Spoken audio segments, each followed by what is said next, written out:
Okay. Thank you. All right. Okay, bye-bye. Hello there. Good evening, friends. Hello there. Hello there. Good evening, friends. I hope you're having a good evening today. I'm here from Houston, Texas, and my name is Jeannie Wong Joe. My dear friend Michelle Lloyd asked me to be with you guys tonight to talk a little bit about my journey um, leading up to when my oldest daughter transitioned from our house and our home to her life at Washington University in St. Louis, where she goes to college. So, our family consists of two girls. They are a junior in college and a junior in high school. My husband and I have been married for about 24 years, and 2 years ago, our oldest daughter, Mackenzie, went to, like I said, Washington University in St. Louis, and that was a very challenging time for me because not only was my oldest daughter getting ready to go away to school 13 hours away from me, but also that August, just before she left to go to school in September, in the middle of COVID, I lost both of my parents due to two different types of cancer within 3 days of each other. So one might say there were no more tears to be cried when it was time to take Mackenzie away to school. And I am one who my daughters have always accused me of keeping it real. So I try to be very factual about things at times. And so what happened basically is I buried my parents in Baton Rouge, Louisiana, like on September 5th or something. That was a Saturday. I came home, and by that month, on Sunday, and I think by that Tuesday, I was driving 13 hours to St. Louis to take my daughter to college. And in my keeping it real and trying to use my brain oftentimes more than my heart, because just sometimes you have to go with your brain. Because if I went with my heart, I would have just been in tears the whole time. And I knew that would not be good for Mackenzie. And so basically, we took her to school, we drove her up there, we got her situated. And one would ask, did you feel like you lost something at that time when you turned around and left your daughter there? Well, surely if I allowed my emotions to take over, of course I felt a loss. I'm leaving my baby there, 13 hours from home in the middle of COVID. I don't know if she's coming home for Thanksgiving or not. I don't know what's going to happen to her if she gets COVID, right?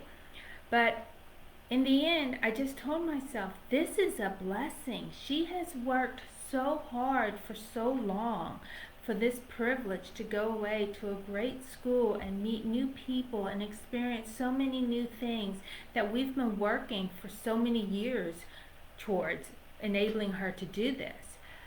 So I left her, and believe it or not, I didn't cry. And that's not to say that I won't cry when my second one leaves in a couple of years, but for me at that time, there were no tears. I focused on the good. The alternative would be like if she didn't go to college, or if she didn't have any desire to meet new people and experience new things and just wanted to stay home and stay in her room and not experience any change or growth. So these are the things that I encourage you to remember. Try to think of the other side of the situation rather than always what you're losing or the negative piece of having your daughter be away from you for 13 hours. I look back now in the last 2 years, and she's met tons of new friends and been to different places, home with different friends from college, experienced different kinds of food that she probably would not have experienced had she been home with us. Just the list can go on in small details and big details. So once again, like I said, focus on what you have, she's doing that is good, and not so much what you miss or what you long for.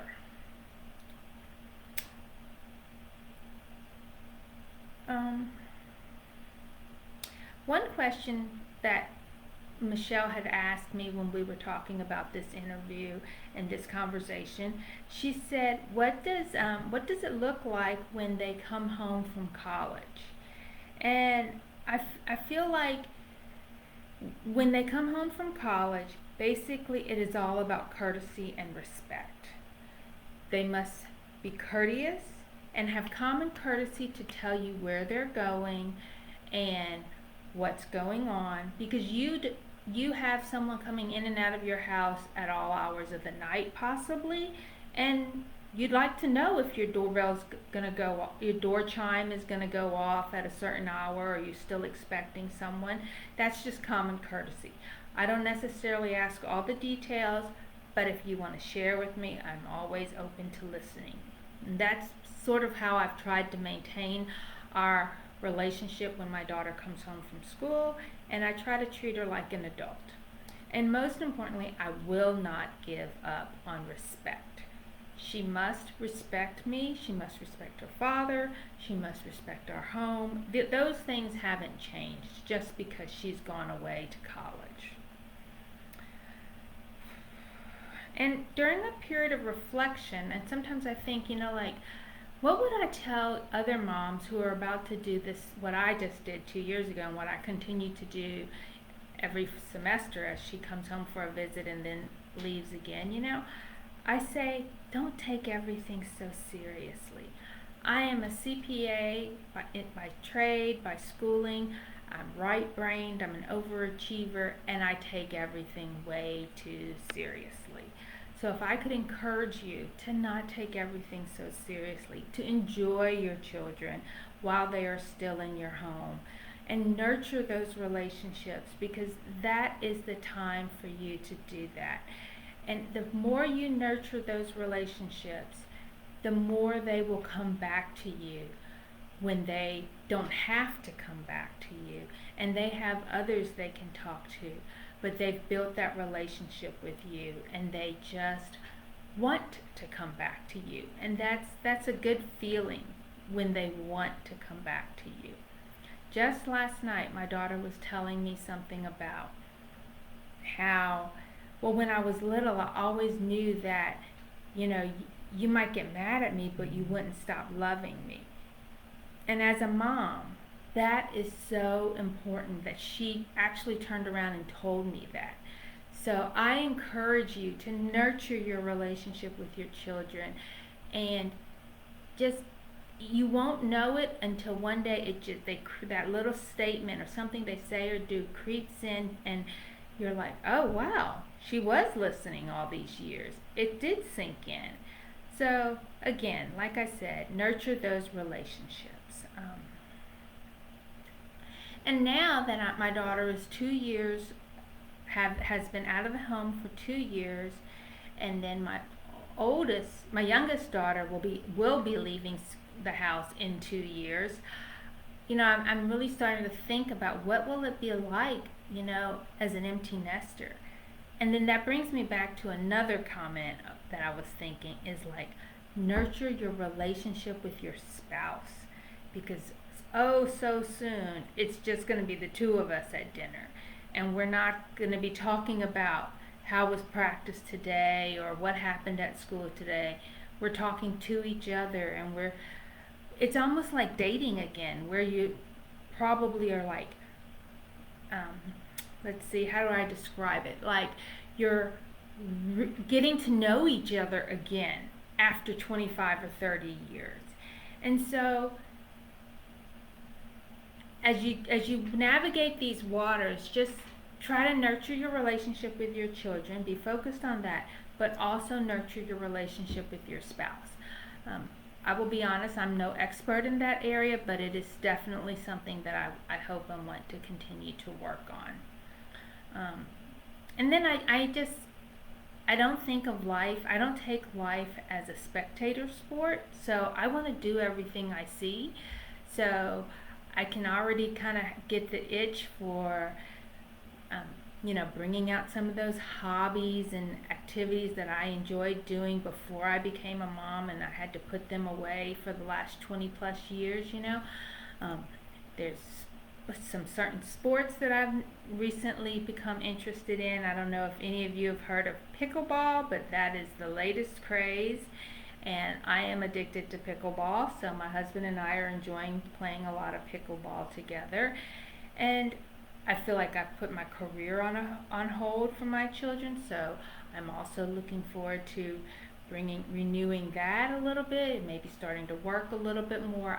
I did work part-time raising my children, and it was very, very part-time. I was blessed to be able to do that, but as they require me less on a day-to-day basis, on a hourly, daily basis, I have slowly, gradually increased my hours back at my work, and I am enjoying that. You guys are welcome to ask any questions in the comments. I see Michelle's added a few comments, but I'm happy to respond to any if you have any questions. Let's see. I want to make sure I addressed all the questions that Michelle had mentioned to me. Oh, she asked me, what does parenting at a distance look like?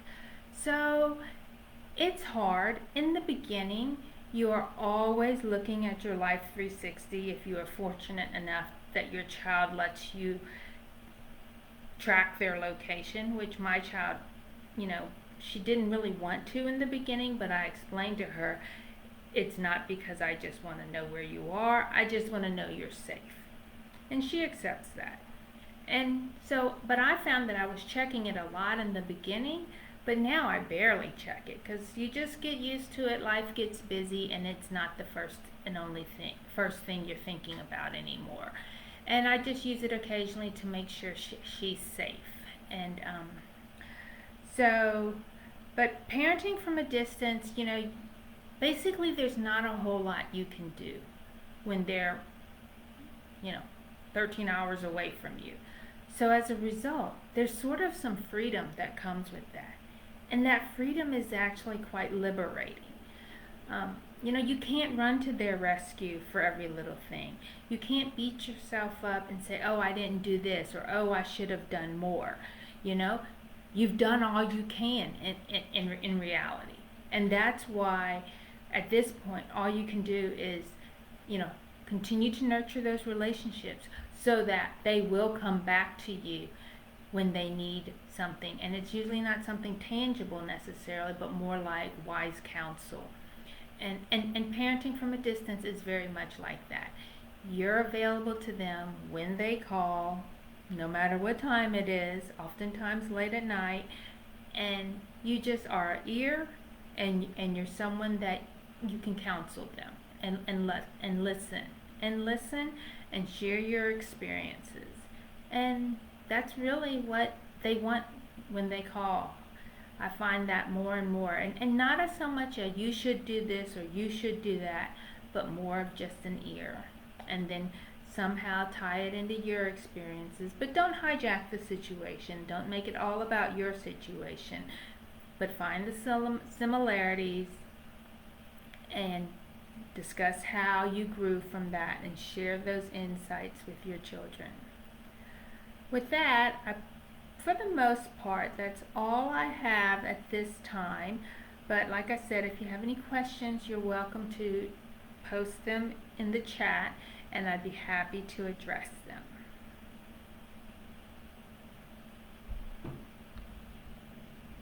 Thank you. Y'all have a good evening. Bye-bye.